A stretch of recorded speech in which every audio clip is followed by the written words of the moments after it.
The titles. And this is a big spoiler, right? If you guys haven't played 7 Remake Part 1, because there's so many people that, I mean, and I don't blame them. There's a lot of subtext in Part 1 that, and I don't even think I really was on board with it until, you know, I started evaluating and checking out stuff and revisiting things. Until you do, like, the lore run. So the title of Part 1 and Part 2, because we don't really know what Part 3 is going to be, Requiem, Reawakening, we have no idea. The funny thing is, like, Remake, Rebirth, Reawakening, all that kind of stuff sort of have very similar meanings, right? Not resistance, revelation, revenge, like those things aren't related. Remake and Rebirth are kind of the same thing. We're creating new, right? Remake, we're creating new. Rebirth, we're birthing something new. So then the last one's gonna have to be the exact same thing. Either revival, renewal, resurgence. You know, it's gonna be something like that. But it's gonna be very related to obviously the direction of where the story's going at the time. So here's the gimmick. There's a good reason why a lot of people are confused about the title of the game. A lot of people are super confused why the hell isn't this called Remake Part 2? What the hell is Final Fantasy VII Rebirth? A lot of people have questions about that. And I think that's actually an issue with Square right now with their promotional thing. Because we just got Final Fantasy VII The First Soldier, we got Final Fantasy VII Crisis Core, we got Final Fantasy VII Ever Crisis, and now we got Final Fantasy VII Rebirth. If you just walked into the room, right? Beep, beep, beep, beep, beep, beep, beep, and you see all these fucking names, and you only played Remake Part 1, it's now up to you to figure out which one of these is Remake Part 2.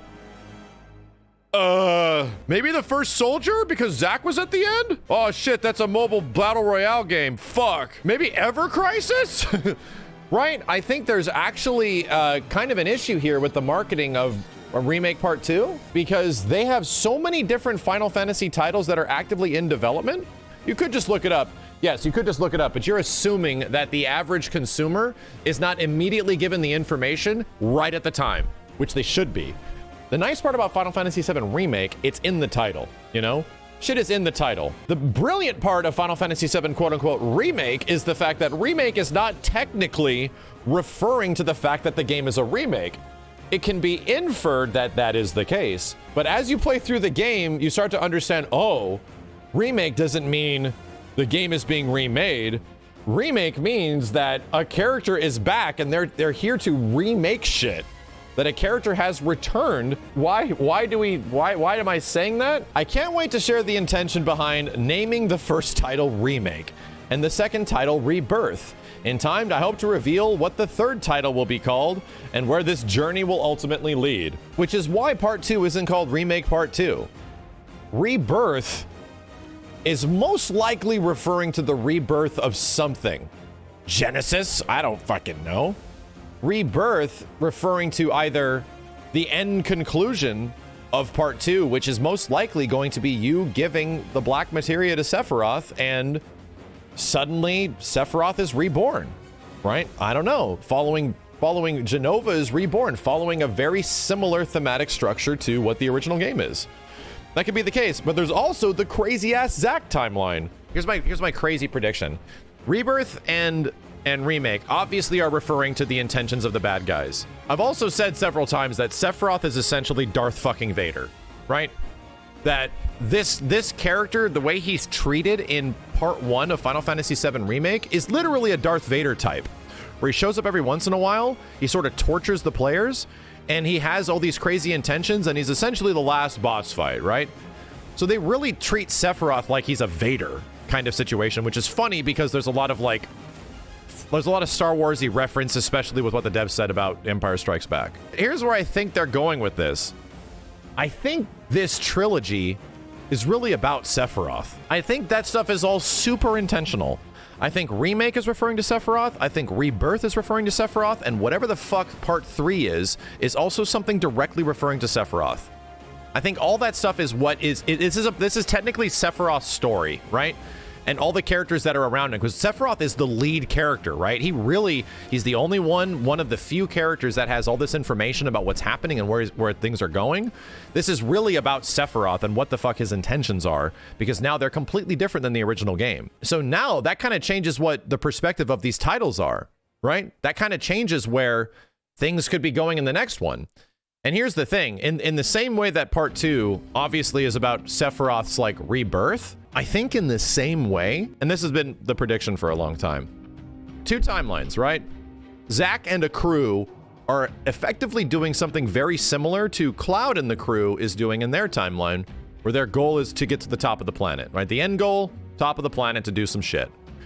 I think the same thing's gonna happen to Zack in his timeline, where whoever the hell's included, they're gonna have a party that is also heading to the top of the planet to do something. Crackpot prediction, which starts to make a lot more sense the more I think about it. Sephiroth's reborn at the top of the planet, right? Black materia, all that kind of stuff. Jenova and Sephiroth are back, and they're taking shit over. In Cloud's timeline. In Zack's timeline, most likely is Genesis.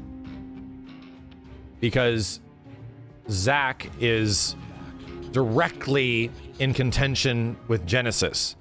Sephiroth is not Zack's bad guy. Sephiroth is not the lead bad guy for that side of the story, right? It's my prediction that the rebirth thing and the reason it is this way is related to Sephiroth, but it's also related to whatever the hell's happening in Zack's timeline, where it's also Genesis.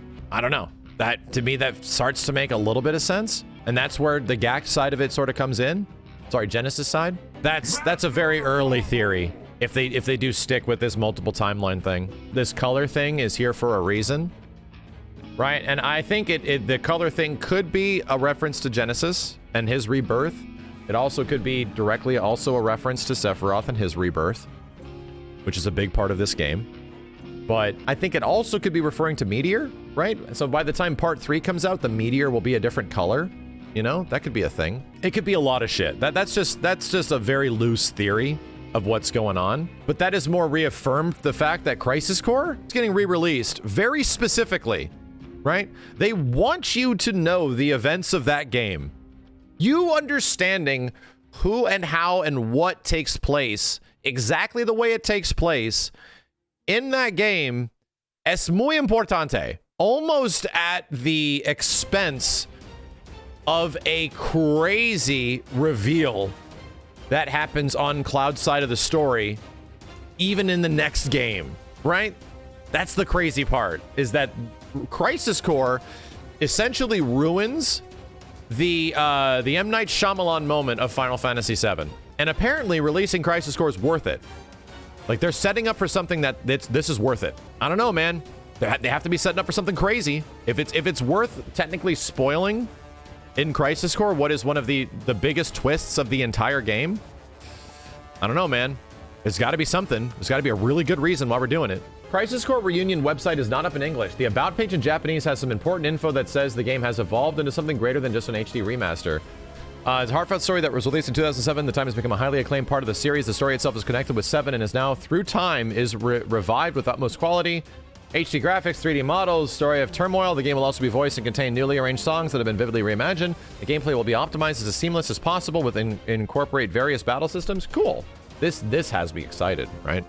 This has me super excited that they might be doing something about the gameplay. Zack, a young man, longed to be someone who could save the world, was trusted with legendary heroes, and who's loved by a girl who held the fate of the planet in her hands. His hopes and dreams he shares with Cloud. All of it is told in the epic tale, where it evolved to be something greater than just a mere HD remaster. It's a story full of turmoil. The game will also be fully voiced and contain newly arranged songs. Yeah. So I think this is absolutely, this game is absolutely going to be the bridge, right?